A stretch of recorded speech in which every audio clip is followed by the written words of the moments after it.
Assalamualaikum warahmatullahi wabarakatuh. Sebelumnya izin memperkenalkan diri. Saya Hakomi Yahya, MPM 2121020048. Prodi Hukum Tata Negara kelas B.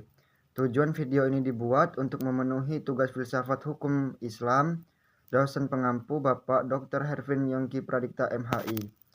Kali ini yang saya bawakan yaitu untuk mempresentasikan materi yang berjudul Pendekatan Filsafat Hukum, Ilmu Sosial. Baiklah, langsung saja kita mulai.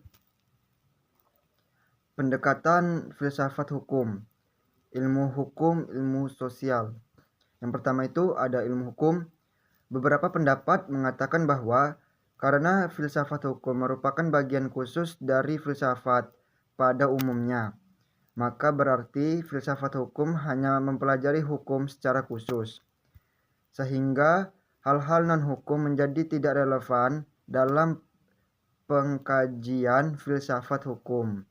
Sebagai filsafat hukum tunduk pada sifat-sifat, cara-cara, dan tujuan-tujuan dari filsafat pada umumnya. Di samping itu, hukum sebagai objek dari filsafat hukum akan mempengaruhi filsafat hukum. Dengan demikian, secara timbal balik antara filsafat hukum dan filsafat saling berhubungan. Secara sederhana, dapat dikatakan bahwa filsafat hukum adalah cabang filsafat, yaitu filsafat tingkah laku atau etika yang mempelajari hakikat hukum. Dengan perkataan lain, filsafat hukum adalah ilmu yang mempelajari hukum secara filosofis. Jadi objek filsafat hukum adalah hukum dan objek tersebut dikaji secara mendalam sampai kepada inti atau dasarnya, yaitu disebut hakikat. Menurut Purnadi Purbakaraka dan Sujorno Sukanto, hukum dapat diartikan sebagai ilmu pengetahuan, yakni pengetahuan yang terurusan secara sistematis atau dasar kekuatan pemikiran. Yang kedua itu ada disiplin, yakni suatu sistem ajaran tentang kenyataan atau gejala-gejala yang dihadapi. Yang ketiga, norma, yakni pedoman atau patokan sikap tindak perikelakuan yang pantas atau diharapkan. Yang keempat ada tata hukum, yakni struktur atau proses perangkat norma-norma hukum yang berlaku pada suatu waktu dan tempat tertentu serta terbentuk tertulis. Yang kelima ada petugas, yakni pribadi-pribadi yang merupakan kalangan yang berhubungan erat dengan penegak hukum. Yang keenam, keputusan penguasa, yaitu hasil proses diskresi. Yang ketujuh, proses pemerintahan, yakni proses hubungan timbal balik antar unsur-unsur pokok dari sistem kenegaraan.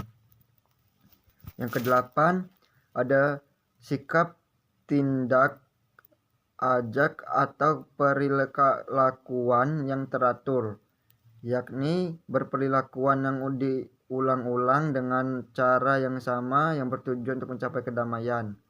Yang kesembilan, jalinan nilai-nilai, yakni jalinan dari konsepsi-konsepsi abstrak tentang apa yang dianggap baik dan buruk.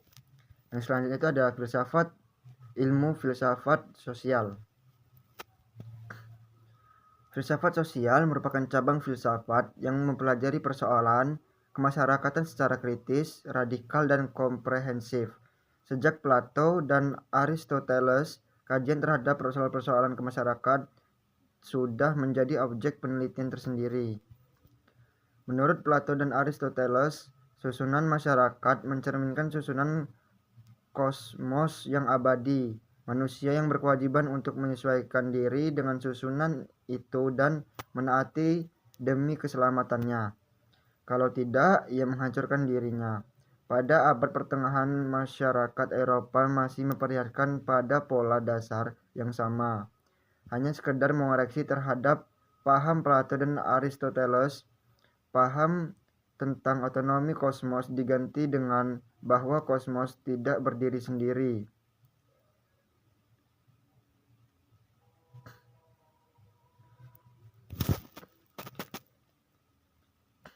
Tetapi ketergantungan dan mahakuasaan Allah. Ketertiban kosmos adalah suatu ketertiban yang telah diciptakan. Yang selanjutnya ada perubahan hukum dan sosial. Proses terjadinya perubahan-perubahan pada masyarakat di dunia pada dewasa ini merupakan suatu gejala yang normal yang pengaruhnya menjalar dengan cepat dan ke bagian lain dari dunia. Antara lain berkat adanya komunikasi modern dengan taraf teknologi yang berkembang dengan pesatnya. Penemuan-penemuan baru di bidang teknologi, terjadi suatu revolusi, modernisasi, pendidikan, dan lain-lain kejadian yang di suatu tempat dengan cepat dan dapat diketahui oleh masyarakat lain yang bertempat tinggal jauh dari pusat terjadinya peristiwa tersebut di atas.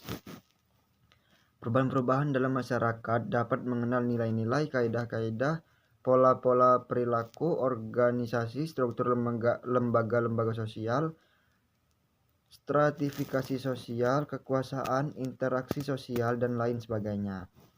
Yang selanjutnya ada faktor yang mempengaruhi terjadinya perubahan sosial. Pada umumnya dapat dikatakan bahwa sebab terjadinya perubahan sosial dapat bersumber pada suatu masyarakat itu sendiri, dan ada yang letak di luar masyarakat tersebut, yaitu datangnya sebagai pengaruh dari masyarakat lain atau dari alam sekelilingnya. Sebab-sebab yang bersumber dari masyarakat itu sendiri adalah antara lain bertambah atau berkurangnya penduduk, penemuan-penemuan baru, pertentangan dengan terjadi revolusi. Suatu perubahan sosial dapat bersumber pada sebab-sebab yang berasal dari luar masyarakat tersebut. Misalnya, sebab-sebab yang berasal dari lingkungan alam, peperangan, pengaruh kebudayaan masyarakat lain, dan sebagainya. Baiklah, sekian yang dapat saya sampaikan dari presentasi kali ini. Saya ucapkan terima kasih. Wabillahi taufiq wal hidayah. Wassalamualaikum warahmatullahi wabarakatuh.